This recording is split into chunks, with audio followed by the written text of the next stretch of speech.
L'entretien des patriotes, bonjour à tous, heureux de vous retrouver. Les scouts, infiltrés par la mafia progressiste, incendie et Canadair, flagrant délit de mensonge. Avant de répondre à ces deux questions, et beaucoup d'autres, vous connaissez la coutume sur cette chaîne, je commence toujours mon entretien par remercier ceux qui m'ont permis justement de le produire, car ils m'ont financé à l'aide de ces fameux merci rémunérateurs. Et aujourd'hui sont à l'honneur, des fidèles parmi les fidèles, Bernard Chaudet, Chantal, Rianne, ma chère Yvette Poré, Michel C, Crisis, Pierre Bourdin et Philippe Bohen. Merci à eux du fond du cœur. Et puis je tenais à vous remercier pour votre soutien indéfectible en ces temps de menaces sur la liberté d'expression. Alors, comment faire? Eh bien, c'est simple, il suffit de lever le petit pouce, écrire de gentils messages, diffuser sur d'autres réseaux sociaux et activer la cloche notification. Merci à tous. Un conte de Noël en plein mois d'août. Il était une fois, donc, dans un pays fort lointain, l'Australie, un Français du nom de Henri. Il venait d'être nommé à la tête de la branche australienne d'un grand groupe français. Il avait sous ses ordres plus de 600 salariés. Il était très fier de sa position. Mais hélas, il découvrit, en prenant son poste, que son prédécesseur avait laissé les progressistes envahir la société. La rongée DRH, associations, postes clés, était en effet occupée par des woke. Remarquez que ce n'est pas un cas isolé. Partout dans le monde, il y a des woke. C'est dû aux politiques mondialistes, j'y reviendrai dans quelques instants, et aux politiques du groupe. Les sociétés se sont pliées aux intimidations, en effet, des activistes. Ah, il faut des woke, des woke. Mais le problème, c'est que les woke sont très méchants. D'abord, ils utilisent un jargon bizarre, inclusion, diversité, transition énergétique, et ils sont toujours très menaçants. Au mois de décembre, notre héros Henri veut installer dans le hall de sa société un très beau sapin de Noël. Eh bien, les vilains woke refusent, ils menacent, ils veulent même porter plainte. Pas de sapin de Noël. Et pour quelle raison? Je vous en prie, parce que cela stigmatise, cela exclut ceux qui ne sont pas chrétiens. Et en prononçant ces mots, elles bavaient, leurs yeux tournés dans leurs orbites. Notre Henri était vraiment très peiné. Quoi? Pas de sapin de Noël? Pensa-t-il. Alors, il alla demander conseil à un très gentil magicien, Louis des Entretiens. Ce dernier lui dit: les woke sont des créatures des ténèbres. Elles craignent la lumière. Je vais te concocter la potion magique. Abracadabra.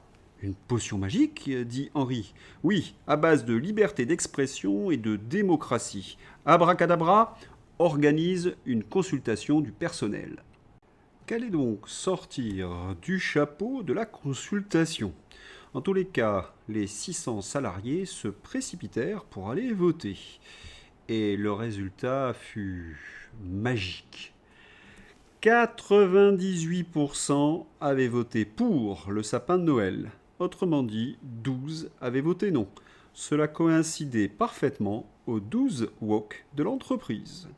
Et le sapin resplendit en ce beau mois de décembre. Moralité, les woke, les progressistes, sont ultra minoritaires. Mais ils essaient d'imposer leur progressisme dont personne ne veut.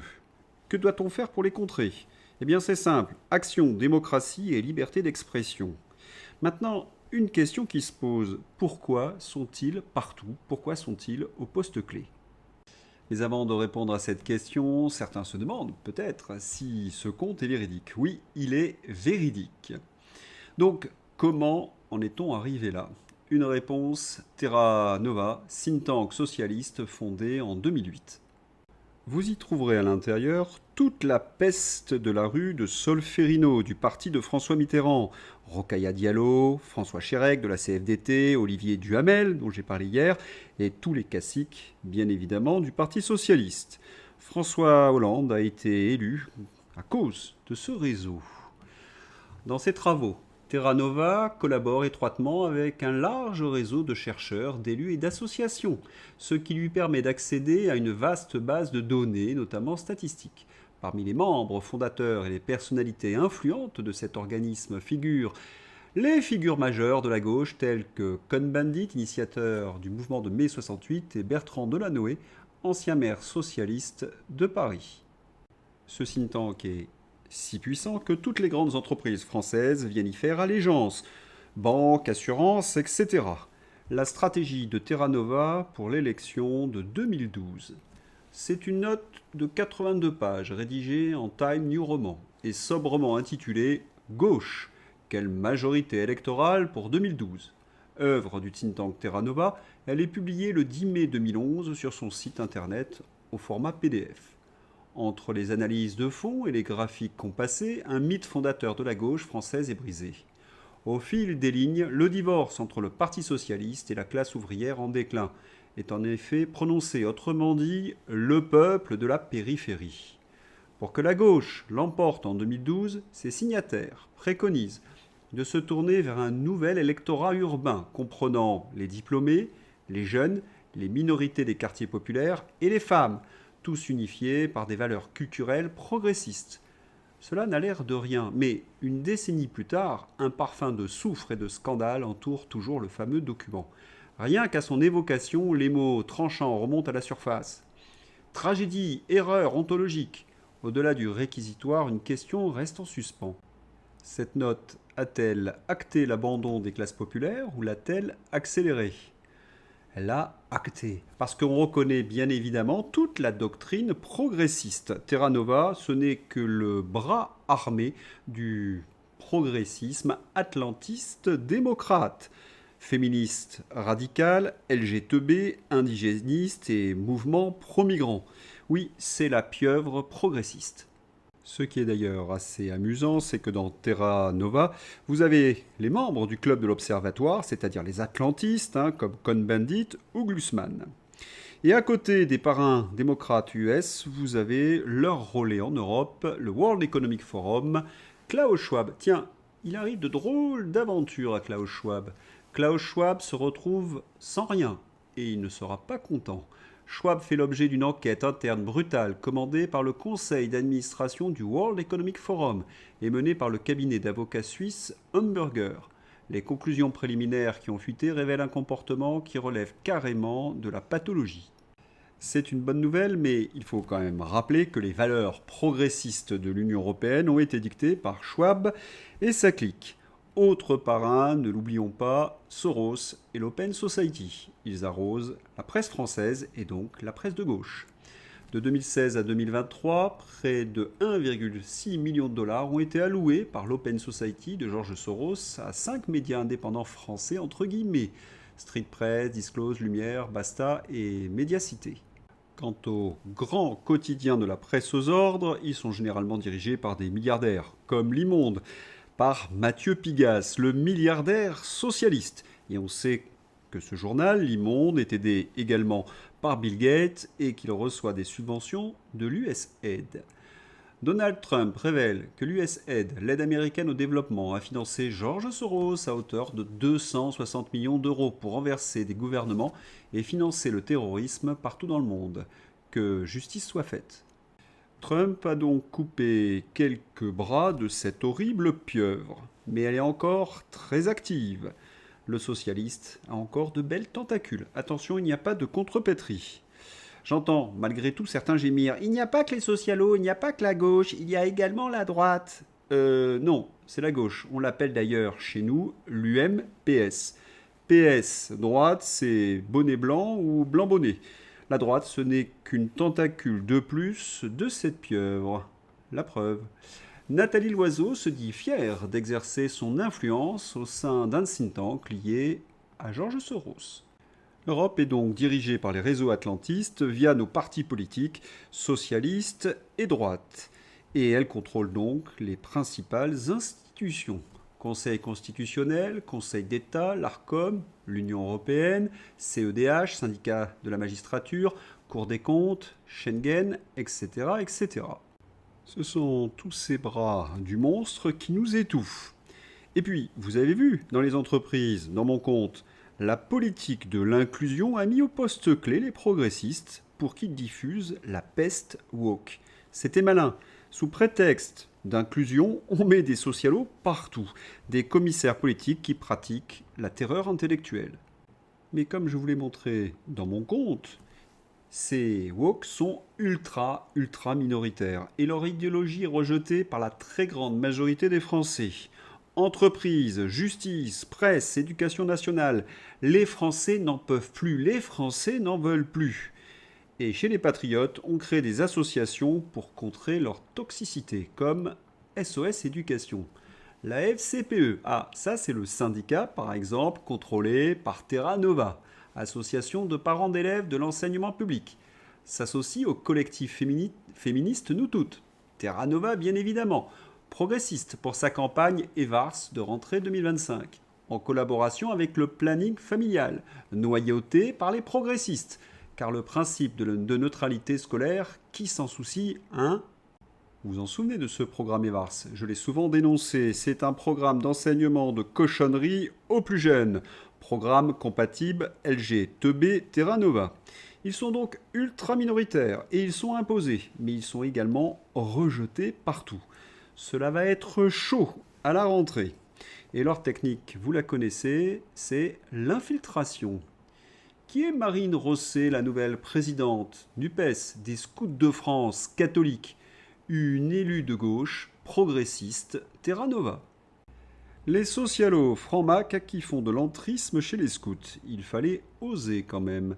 Et puis Martine Rosset n'est pas une inconnue, surtout à Paris, puisqu'elle est élue dans le 5e arrondissement de la capitale. Une première surprise, puisque les scouts et guides de France sont un mouvement affilié à la Fédération du scoutisme français, qui se veut normalement apolitique. Deuxième étonnement, Marine Rosset n'est pas sans étiquette. Elle est socialiste et elle a été investie par la NUPES et par le Nouveau Front Populaire lors des élections législatives de 2022 et 2024. Bien que la jeune femme de 39 ans prétende que ces deux engagements sont distincts, il y a fort à parier que ses convictions politiques proches de l'extrême gauche donneront au mouvement une nouvelle coloration. Ils sont quand même partout, ces socialos, de Sophie Binet à la CGT, à Martine Rosset chez les scouts. Mais la nomination de Martine Rosset n'est pas passée. Je ne m'associe pas à ce choix. L'aumônier général désavoue la nouvelle présidente des scouts. Suite au tollé, les parents sont en colère, signent des pétitions et exigent la démission de cet infiltré. Ce qui va être fait. La présidente des scouts de France démissionne. L'AFP explique que Martine Rosset aurait quitté le mouvement à la suite de critiques sur son homosexualité. En réalité, selon le Figaro, son retrait serait davantage lié à son engagement politique, très à gauche. Et cette démission est une excellente nouvelle. Cela signifie qu'on ne se laisse plus faire, qu'on a décidé de passer à l'action. C'est ce qu'il faut faire. Ne pas accepter ces commissaires politiques un peu partout. Ils ne représentent plus personne. Et ces woke, si vous remarquez, ils prennent raclée sur raclée en ce moment. On ne les supporte plus. Tweet de Moscovici qui a tendance à mettre un peu d'huile sur le feu. Je suis choqué qu'après avoir été largement élue par ses pairs à la tête des scouts et guides de France, Marine Rosset soit amenée à démissionner 2 mois après, du fait d'attaques sur ses engagements politiques et son homosexualité. Elle a tout mon soutien. Mais qu'est-ce qui lui arrive à Pierre Moscovici? Terra Nova panique? Vous avez fait 2% aux élections présidentielles et vous chouinez. Vous avez perdu toutes les élections et vous êtes partout. Mais quelle indécence! Najat Vallaud-Belkacem, nommée à la Cour des comptes, avec l'aide de Pierre Moscovici. Il n'y a pas eu d'élection là, Son mari est le patron du groupe PS à l'Assemblée. Léa Salamé, promue au JT de France 2. Son mari, Raphaël Gluglu, tête de liste PS aux européennes. Les conflits d'intérêts ne dérangent personne quand c'est le Parti socialiste. Et puis, comme le fait remarquer très justement Jean-Yves Le Gallou, à quel titre le président de la Cour des comptes s'intéresse-t-il à la gouvernance des scouts de France? Pour recaser une progressiste de plus? Oui, c'est la République des copains, des coquins et des recasés. La Macronie a quand même été la République des recasés. Enfin, j'ai beaucoup de mal à plaindre des ministres qui ont fait partie d'un gouvernement, on va dire, de 2 quinquennats maintenant, où la quasi-intégralité des ministres ont été recasés. Enfin, oui. on peut citer des noms quand même. Il y a eu Amélie de Montchalin à l'OCDE. La République des recasés. Pape Ndiaye, Emmanuel Vargon, Christophe Castaner. La Macronie est une république des recasés.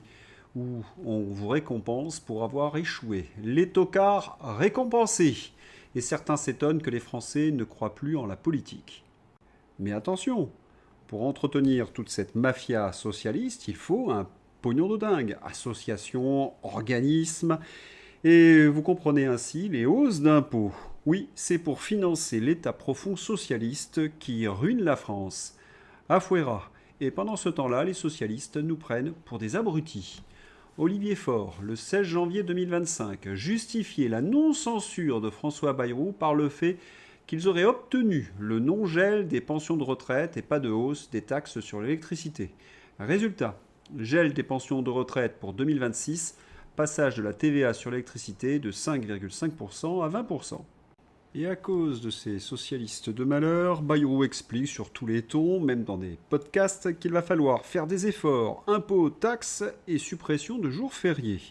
Et pour nous faire avaler le morceau, rien de tel qu'une horrible catastrophe. Les incendies. RMC Info, direct, incendie dans l'Aude, le feu est lié au réchauffement climatique, assure François Bayrou.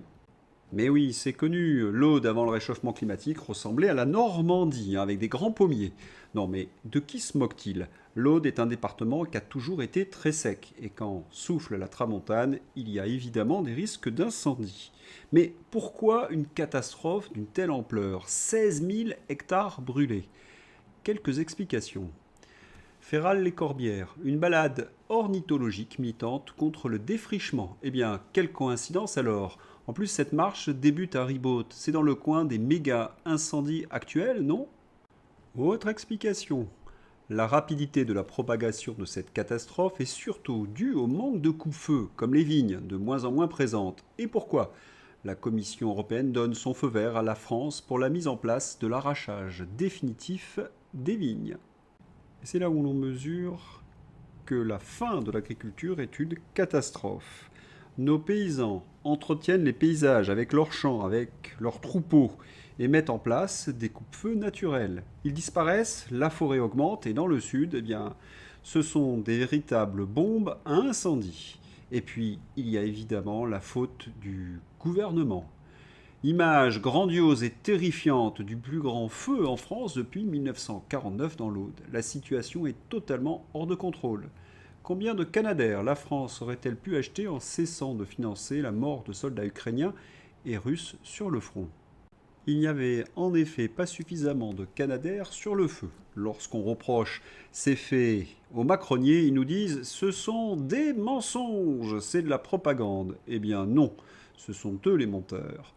Arroseur arrosé. Des crédits destinés à l'achat de 2 Canadair ont bien été annulés sous le gouvernement de Gabriel Attal. Ah, on a l'habitude, les macroniers n'assument pas leurs fautes. Mais en exclusivité, je vous présente les nouveaux Canadair français. Les Canadair achetés par Emmanuel Macron. Ils vont peut-être avoir du mal à décoller. Toujours dans la même veine, écologie ou escrologie. Une nouvelle qui n'a pas été développée dans la presse aux ordres. Benoît Ritaud, président de l'association des climato-réalistes. La décision de l'EPA, Agence américaine pour la protection de l'environnement, de ne plus considérer le CO2 comme un polluant, découple enfin la question écologique de celle du climat. C'est une excellente nouvelle parce que c'est le renversement d'une décision de 2009, grosse de conséquences, qui vient d'être prise par l'EPA, l'agence donc américaine pour la protection de l'environnement. Désormais, ce satanique CO2 ne sera plus considéré comme un polluant de l'air. Mais la question se pose, bien sûr, de savoir à quel titre l'EPA avait décidé en 2009 que le CO2 était un polluant. Cette décision, purement politique et non scientifique, avait été l'œuvre de Barack Obama pour lui permettre de mettre en place sa politique climatique en suivant la voie réglementaire, ce qui lui évitait de devoir trop en passer par la représentation nationale. Congrès comme Sénat américain comportait en effet, et comporte toujours, une proportion de climato-réalistes qu'on n'imagine pas en France autrement qu'en rêve. Et il me semble important de rappeler quelques vérités scientifiques sur ce fameux satanique CO2. Oui, le CO2 est essentiel à la vie des plantes. En effet, le dioxyde de carbone est un nutriment indispensable pour la photosynthèse, le processus par lequel les plantes transforment la lumière en énergie pour leur croissance. Voici pourquoi le CO2 est bénéfique pour les plantes. La photosynthèse. Les plantes absorbent le CO2 de l'air et grâce à la lumière du soleil, la transforment en sucre, glucose et en oxygène. Le glucose est leur principale source d'énergie, tandis que l'oxygène est rejeté dans l'atmosphère. Croissance accrue. Des niveaux plus élevés de CO2 peuvent stimuler la croissance des plantes en augmentant le taux de photosynthèse, ce qui peut entraîner une augmentation des rendements de culture, selon une étude de la NASA. Réduction de la perte d'eau. Une concentration accrue de CO2 peut également aider les plantes à réduire la quantité d'eau qu'elles perdent par transpiration, ce qui peut être particulièrement bénéfique dans les environnements secs, selon une étude de la NASA. Système racinaire amélioré. La supplémentation en CO2 peut favoriser une croissance plus rapide des racines. C'est ce qu'on apprenait autrefois à l'école. Bien sûr, l'excès de CO2 peut être nocif et il faut lutter, bien évidemment, contre toute forme de pollution. Mais pour autant, notre monde actuel est-il asphyxié par un excès de CO2 ? Eh bien, pas vraiment. Regardez ce graphique, là, proche du zéro, c'est notre monde actuel. Et on constate qu'à d'autres époques, il y avait des niveaux de CO2 bien plus élevés. Mais il y a mieux. L'atmosphère comprend 0,04% de CO2, comme le montre d'ailleurs le diagramme que je vous ai montré. De ces 0,04%, la nature en produit 97% à peu près, et l'homme 3%. Dès lors, l'influence de l'homme est de 0,001%. Ces chiffres sont reconnus par les savants du GIEC, mais ils estiment que cela suffit pour expliquer le réchauffement climatique. Pourtant, il y a eu d'autres périodes de réchauffement. Il y a eu l'optimum climatique romain et l'optimum climatique médiéval. L'optimum climatique romain et l'optimum climatique médiéval sont deux périodes de réchauffement climatique observées dans le passé avant l'ère industrielle. L'optimum climatique romain a eu lieu approximativement entre 250 avant Jésus-Christ et 400 après Jésus-Christ, tandis que l'optimum climatique médiéval s'est étendu du Xe au XIVe siècle. On cite d'ailleurs comme exemple, pour expliquer ce réchauffement climatique pendant l'optimum médiéval, avec l'exemple du Groenland. Les Vikings cultivaient de l'orge au Groenland il y a 1000 ans, preuve archéologique directe d'agriculture locale, possible grâce à un climat plus doux qu'aujourd'hui. La période chaude médiévale était bien réelle. De même, on a découvert, sous le recul des glaciers, des sentiers qui étaient empruntés à la période romaine. Alors, qu'est-ce qui peut aussi expliquer l'augmentation du réchauffement climatique ? Ceci. Celui qui ne veut pas voir l'influence de l'urbanisation sur les augmentations de température est d'une extrême mauvaise foi. C'est un facteur entre x2 et x3. Lyon, Bron et Dijon. Voilà, nous sommes bien dans une période de réchauffement climatique, c'est indéniable, mais il y en a eu d'autres dans le passé. Cette période moderne est-elle due à l'homme ? C'est tout le débat. Mais on a quelques certitudes. La secte escrologiste, estampillée World Economic Forum, profite pour pousser son agenda. Idéologie nauséabonde, contrôle social et milliards dans le renouvelable. Sans transition encore que, Mathias Vargon, soignant non vacciné. C'est pas ces gens-là dont on a besoin, selon Mathias Vargon. Une petite piqûre de rappel de la période pandémie. Et aujourd'hui, le beau Mathias, celui qui porte son âme sur son visage, récidive. Le médecin Mathias Vargon refait surface avec une nouvelle suggestion, rendre la vaccination contre la grippe obligatoire. Oui, vous avez bien lu. Encore un qui rêve d'injection en série.